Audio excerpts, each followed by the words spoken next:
मैं गौरव जोशी श्रीमती मोहरी देवी Tapadia girls college Jaswantgarh के इस यूट्यूब चैनल पर आपका स्वागत करता हूं। हम पढ़ रहे हैं एक्टिविटी बेस्ड कॉस्टिंग, गतिविधि आधारित लागत लेखांकन। इस चैप्टर का 11वां क्वेश्चन आज की क्लास में सॉल्व करेंगे। क्वेश्चन है, श्याम लिमिटेड में दो प्रकार की उपरिव्यय लागत। श्याम लिमिटेड में दो प्रकार की उपरिव्यय लागत आती है, एक तो सामग्री हैंडलिंग, मटेरियल हैंडलिंग, और दूसरा है किस्म निरीक्षण, जो क्वालिटी इंस्पेक्शन। तो दो प्रकार की उपरिव्यय लागत है। हम पढ़ रहे हैं एक्टिविटी बेस्ड कॉस्टिंग, तो जो उपरिव्यय है उसको दो प्रकार की एक्टिविटी पर आवंटित किया गया है, एक्टिविटी पर बेस किया गया है। पहला है मटेरियल हैंडलिंग और दूसरी है किस्म निरीक्षण, क्वालिटी इंस्पेक्शन।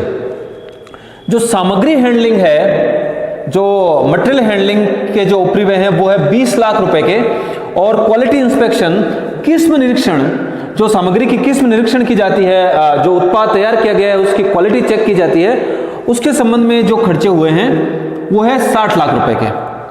कारखाना प्रबंधक को एक प्रस्ताव, निविदा, एक टेंडर तैयार करना है और प्रस्तावित कार्य के संबंध में समंक एकत्रित किए गए हैं। जिस कार्य के संबंध में एक जो कारखाना प्रबंधक है उसको एक प्रस्ताव, एक टेंडर, एक प्रस्तावित मूल्य तैयार करना है, और जो कार्य किया जाना है उसके संबंध में कुछ आंकड़े एकत्रित किए गए हैं। तो जो काम किया जाएगा, जो उत्पादन का कार्य किया जाएगा, उसमें जो डायरेक्ट मटेरियल लगेगा वो लगेगा 74,000 रुपए का। डायरेक्ट लेबर कॉस्ट जो आएगी वो आएगी 1,40,000 रुपए की। और जो नंबर ऑफ मटेरियल मूव्स, जो सामग्री को इधर उधर किया जाएगा, मटेरियल का मूवमेंट किया जाएगा, वो किए जाएंगे 20। और जो नंबर ऑफ इंस्पेक्शंस, जो ये उत्पादन का कार्य किया जाएगा, इसमें जो वस्तु बनाई जाएगी उसके लिए जो क्वालिटी इंस्पेक्शन किया जाएगा, जो किस्म का निरीक्षण किया जाएगा, वो इंस्पेक्शंस, वो निरीक्षण किए जाएंगे 10। तो ये कुछ प्रस्तावित कार्य के संबंध में समंक एकत्रित किए गए हैं। कुल प्रत्यक्ष घंटे 50,000 है, और जो पूरे कारखाने में जो काम किया जा रहा है उसके संबंध में जो डायरेक्ट लेबर आवर्स हैं, जो प्रत्यक्ष घंटे हैं, वो हैं 50,000। और इस कार्य में, जिस कार्य के लिए हमको निविदा तैयार करनी है, जो प्रस्तावित मूल्य तैयार करना है, उस कार्य में 2,000 डायरेक्ट लेबर आवर्स, श्रम घंटे लगेंगे, और पूरे कारखाने में 50,000 प्रत्यक्ष श्रम घंटे हैं। वर्ष के दौरान, पूरे वर्ष में नंबर ऑफ मटेरियल मूव्स हुए हैं 2,000, और नंबर ऑफ इंस्पेक्शंस, जो भी वस्तु उत्पादित की जा रही है उसके संबंध में जो किस्म निरीक्षण किया जा रहा है उसकी संख्या है 5,000 की। अब हमको पूछा गया है कि परंपरागत लागत विधि से निविदा मूल्य ज्ञात कीजिए। जो ये प्रस्तावित कार्य है, इस प्रस्तावित कार्य के लिए हमको निविदा मूल्य, टेंडर प्राइस ज्ञात करना है। यदि प्रबंधक लागत का 25% लाभ कमाना चाहता है तो जो भी लागत आएगी प्रस्तावित कार्य की, उसमें 25% लाभ जोड़ दिया जाएगा और वही हमारा टेंडर प्राइस होगा। तो टेंडर प्राइस हमको ज्ञात करना है, एक तो परंपरागत लागत विधि से, ट्रेडिशनल कॉस्टिंग मेथड से, जिसमें हम उपरिव्ययों का अवशोषण या फिर कहें कि उपरिव्ययों का आवंटन हम प्रत्यक्ष श्रम घंटों के आधार पर या फिर प्रत्यक्ष मशीन घंटों के आधार पर करते हैं। और दूसरा है गतिविधि आधारित लागत लेखांकन विधि, activity based costing method. Costing method में पहले हम उपरिव्ययों को एक्टिविटी पर आवंटित करते हैं, किसी गतिविधि के अनुसार हम ज्ञात करते हैं। जैसे इस क्वेश्चन में दो प्रकार की गतिविधियां हैं, सामग्री हैंडलिंग, मटेरियल की हैंडलिंग की जाती है, और एक किस्म का, जो वस्तु उत्पादित की जाती है उसकी क्वालिटी का, किस्म का निरीक्षण किया जाता है। तो ये दो प्रकार की गतिविधियां हैं, क्रियाएं हैं। तो उपरिव्ययों को पहले इन पर आवंटित किया गया है, और फिर इन उपरिव्ययों को, इन गतिविधियों के संबंध में जो खर्चे हैं, जो उपरिव्यय हैं गतिविधियों के, उनको हम किसी लागत चालक के आधार पर फिर उत्पादों पर आवंटित करते हैं, किसी कार्य पर आवंटित करते हैं। तो दूसरा मेथड है गतिविधि आधारित लागत लेखांकन। तो गतिविधि आधारित लागत लेखांकन विधि से हमको निविदा मूल्य ज्ञात करना है, और लागत ज्ञात करके उसमें 25% लाभ जोड़कर हमको जो है निविदा मूल्य ज्ञात करना है। तो दो विधियों से हमको निविदा मूल्य ज्ञात करना है, और फिर यह बताना है कि दोनों में से कौन सी विधि उत्तम है। तो क्वेश्चन सोल्व करते हैं।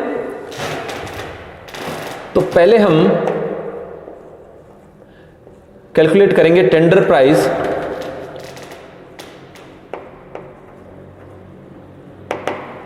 Calculation of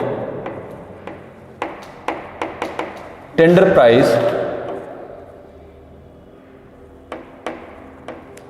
under traditional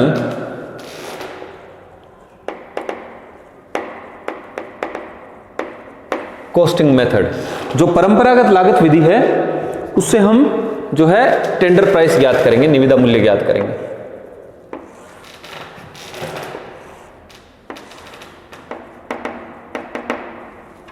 amount और पर्टिकुलर्स,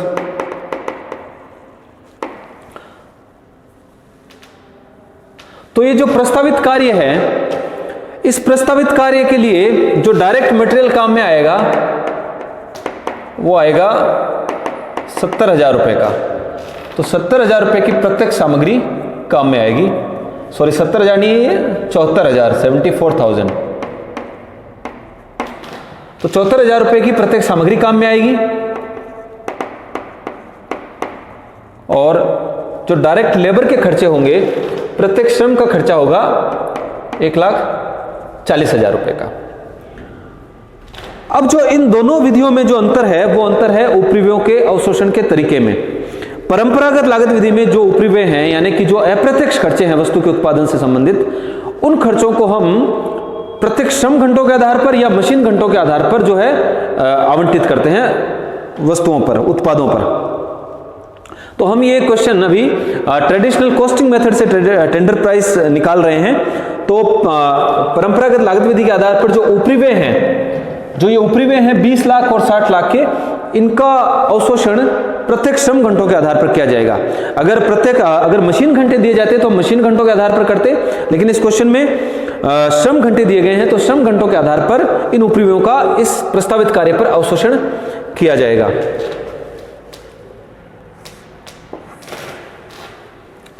तो वर्किंग नोट बनाएंगे।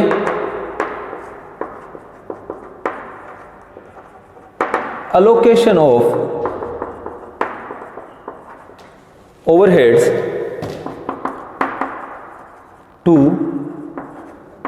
proposed work। प्रस्तावित कार्य में को जो अलोकेशन होगा ओवरहेड्स का, वो हम किस प्रकार से करेंगे?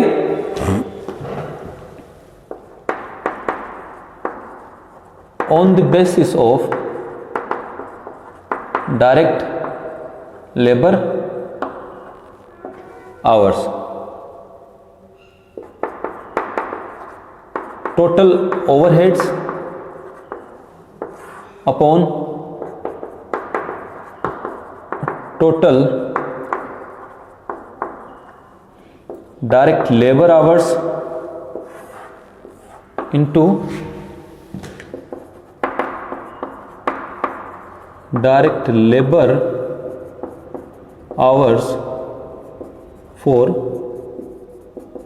proposed work। तो टोटल ओवरहेड्स हैं 20 लाख और 60 लाख के। परंपरागत लागत विधि में जो कुल उपरिव्यय हैं उनको हम अगर किसी कार्य पर या उत्पादों पर आवंटित करना हो तो कुल उपरिव्ययों को प्रत्यक्ष श्रम घंटों के आधार पर या फिर मशीन घंटों के आधार पर जो है आवंटित करते हैं। तो टोटल उपरिव्यय जो कुल टोटल ओवरहेड्स यानी कि जो कुल उपरिव्यय हैं 80 लाख रुपए के, 20 लाख और 60 लाख के, उनमें हम टोटल डायरेक्ट लेबर आवर्स का भाग लगा देंगे। कुल प्रत्यक्ष श्रम घंटे हैं 50,000 का भाग लगा देंगे और इस प्रस्तावित कार्य के लिए जो डायरेक्ट लेबर आवर्स लगे हैं प्रस्तावित कार्य में, उससे गुणा कर देंगे।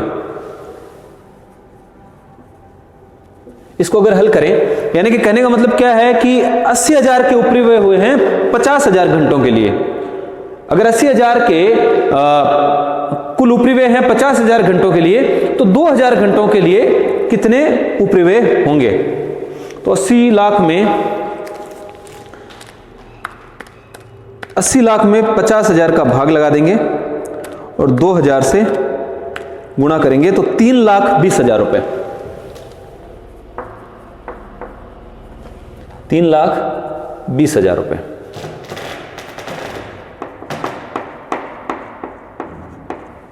ओवरहेड्स, ये प्राइम कॉस्ट है प्राइम कॉस्ट है 1,40,000 प्लस 74,000 की, 2,14,000 की प्राइम कॉस्ट है और इसमें ओवरहेड्स ऐड कर देंगे। ये जो वर्किंग नोट है, 1 नंबर वर्किंग नोट, उसमें हमने ओवरहेड्स ज्ञात किए हैं। तो इस प्रस्तावित कार्य पर जो ओवरहेड्स अलोकेट हुए हैं, आवंटित हुए हैं परंपरागत लागत विधि से, वो है 3,20,000 रुपए के। तो टोटल कॉस्ट है परंपरागत लागत विधि ट्रेडिशनल कॉस्टिंग मेथड के अनुसार जो टोटल कॉस्ट आ रही है प्रस्तावित कार्य की, वो है 2,14,000 और 3,20,000, 5,34,000 की। इसमें ऐड करेंगे profit at the rate 25% on ₹5,34,000, यानी लागत पर 25% लाभ कमाया जाएगा। तो इसका 25% 1,33,500 हम ऐड कर देंगे। ये टेंडर प्राइस ज्ञात हो जाएगा। तो 5,34,000 में 1,33,500 ऐड किया तो 6,67,500 रुपए। तो इस प्रस्तावित कार्य का जो निविदा मूल्य है, जो टेंडर प्राइस है ट्रेडिशनल कॉस्टिंग मेथड के आधार पर 6,67,500 रुपए। अब अगर हम ज्ञात करें tender price, calculation of tender price, जो बी पॉइंट है उसके अनुसार अंडर एक्टिविटी बेस्ड कॉस्टिंग,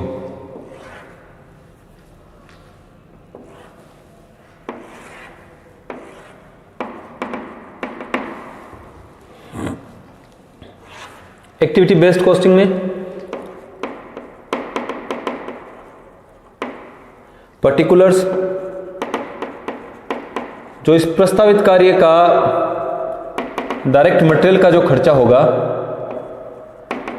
वो है 74,000 रुपये।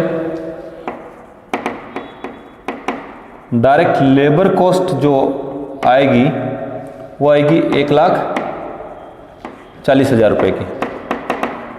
प्राइम कॉस्ट है 2,14,000 रुपये की। अब जो परंपरागत लागत विधि है और जो गतिविधि आधारित लागत लेखांकन विधि है, इनमें केवल अंतर है उपरिव्ययों को आवंटित करने के तरीके में। तो इसमें हमने परंपरागत लागत विधि में हमने क्या किया कि जो कुल उपरिव्यय हैं उनको हमने प्रत्यक्ष श्रम घंटों के आधार पर आवंटित कर दिया। यानी 50,000 घंटों के लिए 80 लाख रुपए के उपरिव्यय 50,000 घंटों के लिए है प्रत्यक्ष श्रम घंटों के लिए, तो 2,000 श्रम घंटों के लिए कितने उपरिव्यय होंगे?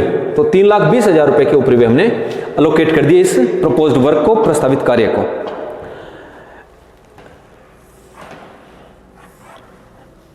यहां पर एक्टिविटी बेस्ड कॉस्टिंग में, गतिविधि आधारित लागत लेखांकन में उपरिव्ययों को गतिविधि के आधार पर आवंटित किया जाता है और फिर उस पर्टिकुलर गतिविधि के उपरिव्ययों को लागत चालक के आधार पर उत्पादों में आवंटित किया जाता है।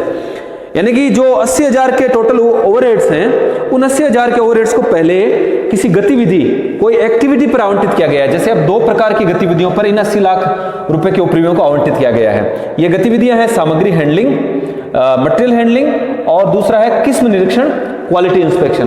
तो इन 2 गतिविधियों पे पहले उपरिव्ययों को आवंटित किया गया है। अब जो गतिविधि की जो लागत है, जो गतिविधियों का के संबंध में जो उपरिव्यय हैं, उनको फिर उत्पादों पर आवंटित किया जाता है और उसके लिए जो है एक आधार माना जाता है, उस आधार को लागत चालक कहा जाता है। तो जो मटेरियल हैंडलिंग है, मटेरियल हैंडलिंग के लिए जो हम लागत चालक लेंगे, मटेरियल हैंडलिंग के उपरिव्ययों को जो इस प्रस्तावित कार्य पर आवंटित करने के लिए जो लागत चालक लेंगे, जो आधार लेंगे, वो होगा number of material moves.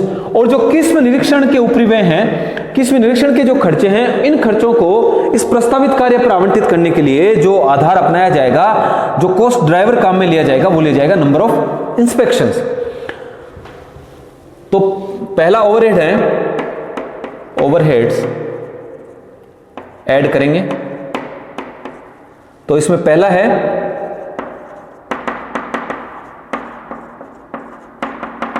Material handling. तो जो material handling allocation of material handling cost, तो क्या होगा, material handling cost upon total number of material moves into number of material moves for proposed work. यानी कि जो मटेरियल हैंडलिंग की जो लागत है वो है 20 लाख रुपए की। इस एक्टिविटी की लागत है 20 लाख रुपए की, और ये 20 लाख रुपए की एक्टिविटी की लागत आई है, इसके लिए जो मटेरियल मूवमेंट हुआ है वो हुआ है 2000, नंबर ऑफ मटेरियल मूव्स है 2000 के। तो 2000 के नंबर ऑफ मटेरियल मूवमेंट के कारण जो मटेरियल हैंडलिंग की लागत आई है वो 20 लाख रुपए की आई है। लेकिन इस प्रस्तावित कार्य के लिए केवल 20 जो है मटेरियल मूव्स हुए हैं। तो 20 लाख रुपए की लागत है 2000 मटेरियल मूव्स के लिए, तो 20 मटेरियल मूव्स के लिए मटेरियल हैंडलिंग की लागत क्या होगी। तो 20 लाख में 2000 का भाग लगाएंगे और 20 से गुणा कर देंगे, तो 20,000 रुपए। तो मटेरियल हैंडलिंग होगा 20,000 रुपए की। मटेरियल हैंडलिंग की एक्टिविटी की जो ओवरहेड कॉस्ट है वो 20,000 रुपए अलोकेट होंगे इस प्रपोज्ड वर्क को अंडर एक्टिविटी बेस्ड कॉस्टिंग। और जो दूसरी एक्टिविटी है क्वालिटी इंस्पेक्शन। तो allocation of quality inspection cost, तो हम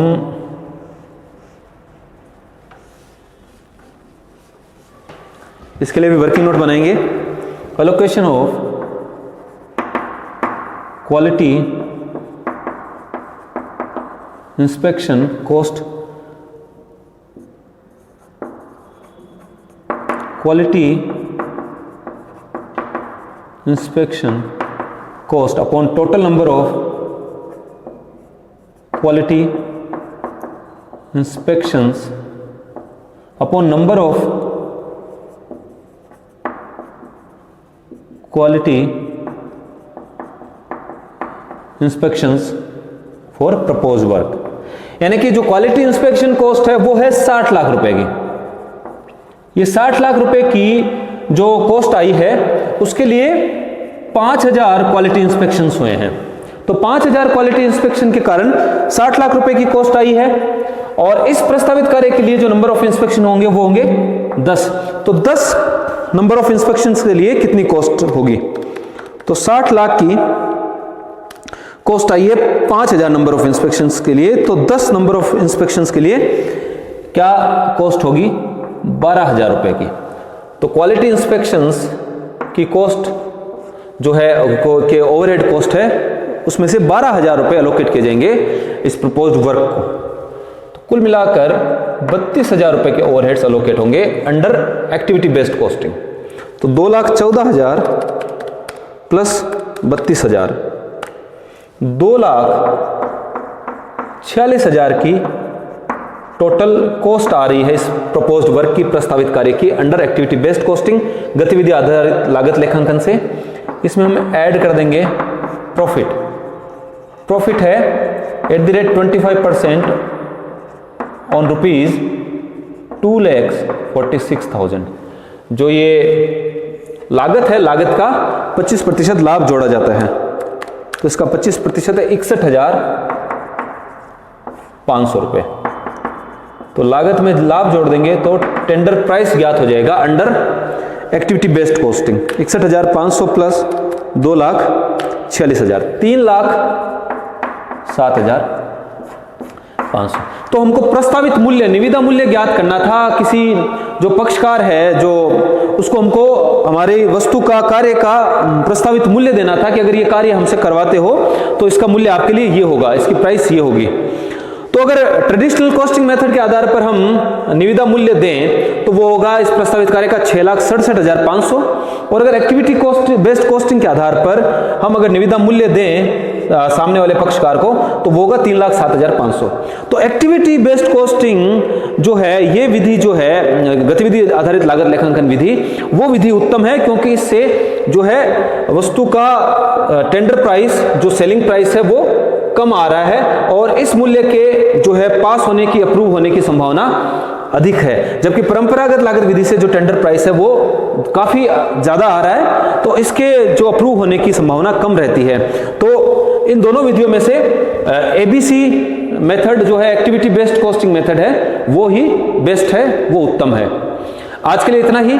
मैं आशा करता हूं कि आज की क्लास में हमने जो क्वेश्चन सॉल्व किया वो आपको अच्छे से समझ में आया होगा। इस वीडियो को लाइक कीजिए, शेयर कीजिए, हमारे YouTube चैनल को सब्सक्राइब कीजिए। धन्यवाद।